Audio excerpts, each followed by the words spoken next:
खबर उत्तर प्रदेश कानपुर से। शिवपाल यादव ने बीजेपी के बटेंगे तो कटेंगे नारे को अलोकतांत्रिक बताया। उन्होंने कहा भाजपा की योगी सरकार झूठ और जुमलेबाजी की नींव पर टिकी है। शिवपाल ने लोगों से अपील की है वह 20 नवंबर को मतदान बूथों पर जाकर भाजपा को मुंह तोड़ जवाब दें। उन्होंने कहा कि समाजवादी पार्टी के लोग इन तानाशाही के खिलाफ लड़ रहे हैं। शीशामऊ विधानसभा क्षेत्र उपचुनाव में सपा व INDA गठबंधन प्रत्याशी नसीम सोलंकी के समर्थन में तीसरी बार मोर्चा संभालने आए शिवपाल सिंह यादव ने भाजपा पर हमला बोला। चुनाव सभाओं में उन्होंने कहा भाजपा की नीयत इस सीट को लेकर खराब है, अन्याय, अत्याचार और बेईमानी पर उतारू है। इसका मुंह तोड़ जवाब आने वाले 20 नवंबर को मतदान बूथों पर लाइन लगाकर देना है। समाजवादी लोग इस तानाशाही के खिलाफ लड़ रहे हैं। अब बारी मतदाताओं की। शाम 6 बजे के बाद कानपुर पहुंचे शिवपाल सिंह यादव ने प्रत्याशी नसीम सोलंकी के साथ सबसे पहले GT रोड पर गुरुद्वारा बन्नो साहब पहुंचकर माथा टेका और सिख समाज के लोगों से मुलाकात की। इसके बाद केंद्रीय चुनाव कार्यालय पहुंचकर पार्टी नेताओं के साथ मतगणना की। यहाँ से वे शाम भवन चौराहा, दर्शन पूर्व बशीरगंज चौराहा, करणगंज और सफी होटल चौराहा, कंगी मॉल की जनसभा में पहुंचे। जनसभाओं में उन्होंने भाजपा पर सांप्रदायिकता फैलाने का आरोप लगाया। कहा इतना अलोकतांत्रिक नारा दुनिया के इतिहास में किसी राजनीतिक दल ने नहीं दिया। जैसे भाजपा का बांटोगे तो कटोगे का नारा है। भाजपा की योगी सरकार झूठ और जुमलेबाजी नींव पर टिकी है। वहीं शिवपाल यादव की जनसभा के बाद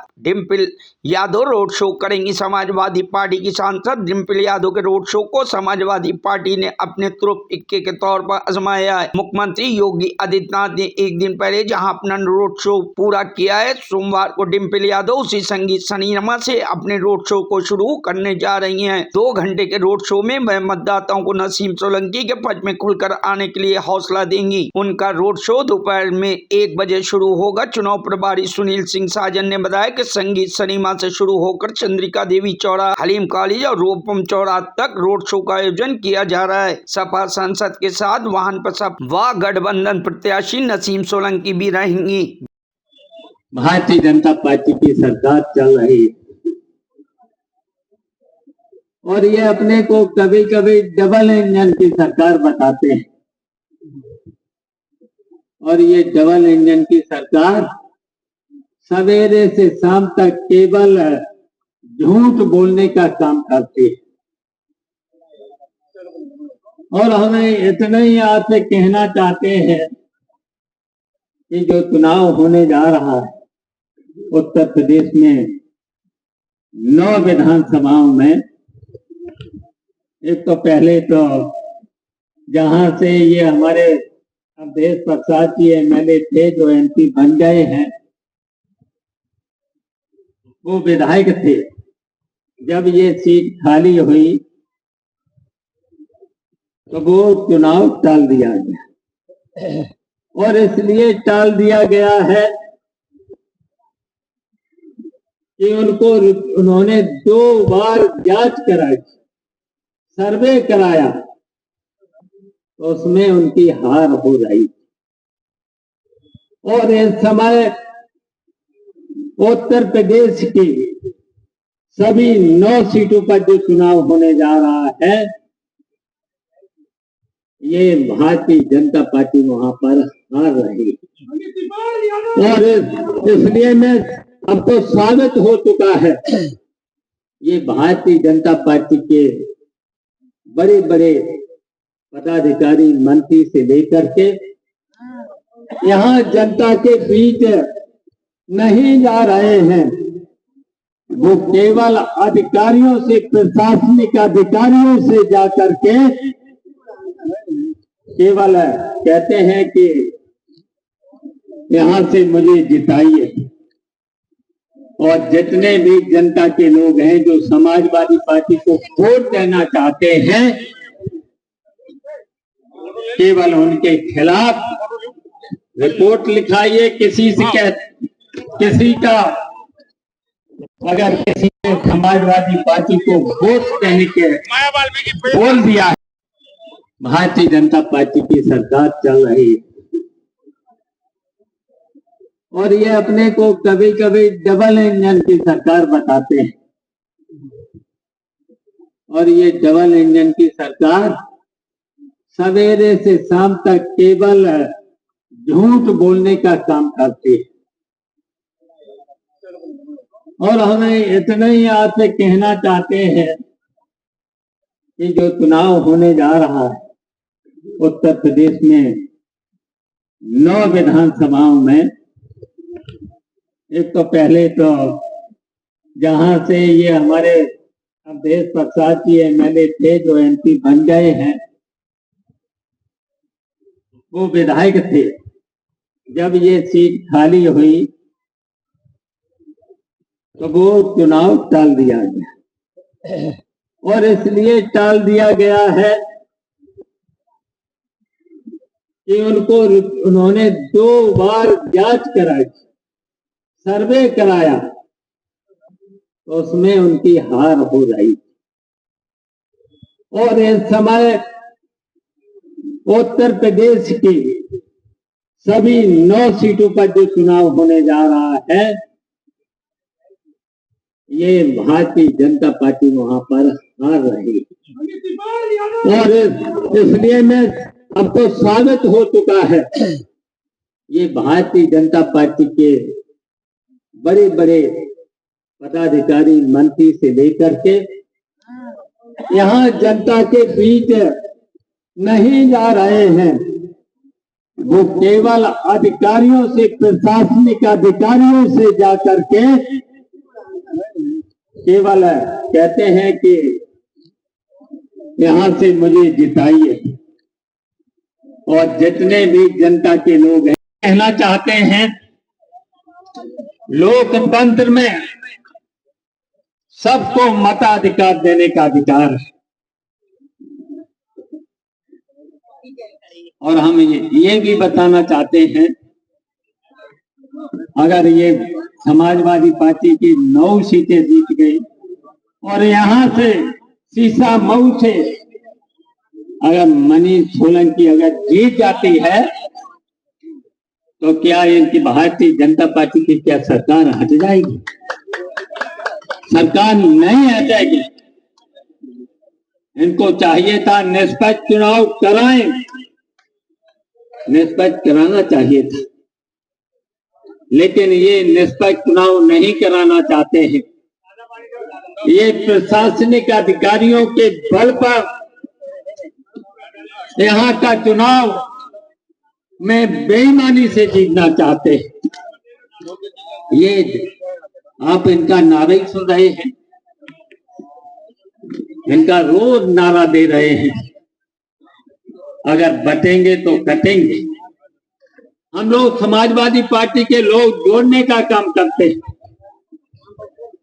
हमने हमेशा कहा है, समाजवादी पार्टी के लोगों ने, समाजवादी पार्टी के राष्ट्रीय अध्यक्ष जी ने कहा है कि हम जोड़ने का काम करेंगे और जोड़ करके ही उत्तर प्रदेश का चुनाव जीतने का काम करेंगे।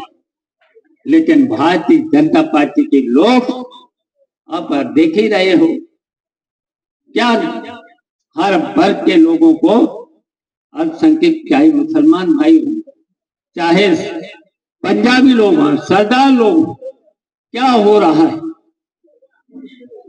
अगर ड्यूटी पर कोई भी अगर कहीं दरोगा है, सिपाही से लेकर के अगर बैकवर्ड का है, यादव है, मुसलमान है, तो ड्यूटी पर नहीं जाए। और यहीं तक नहीं, आप देख रहे हो दिल्ली के एयरपोर्ट पर क्या हो रहा है। अगर पंजाबी है, सरदार है, अगर उसके हाथ में चूड़ा है, उसकी पगड़ी है, तो उसका वो भी उतरवाने का काम किया जाए। जबकि इस हिंदुस्तान की आजादी में सभी वर्ग के लोग, हिंदू, मुस्लिम, सिख, ईसाई, सबने मिलकर के इस देश को आजाद किया था। और ये भारतीय जनता पार्टी के लोग आपस में बांटने का काम कर रहे हैं। 8 सालों में, और इस भारतीय जनता पार्टी की 12 साल के दिल्ली की सरकार ने पूरे देश में और विदेश में कहीं पर भी विकास का काम नहीं किया। महंगाई, गरीबी, महंगाई के साथ साथ बेरोजगारी, बेरोजगारी के साथ साथ भ्रष्टाचार चरम सीमा पर, ये काम करना चाहिए था। आप देख रहे होंगे, अभी सुनना होगा आपने, झांसी में क्या हुआ। झांसी में बताइए, शॉर्ट सर्किट से, आग लगने से 10 बच्चों की झुलस करके जान चली गई। और जबकि इनका कहना था बर्ड लेवल की स्वास्थ्य सेवाएं हो रही, ये है इनकी स्वास्थ्य सेवाएं।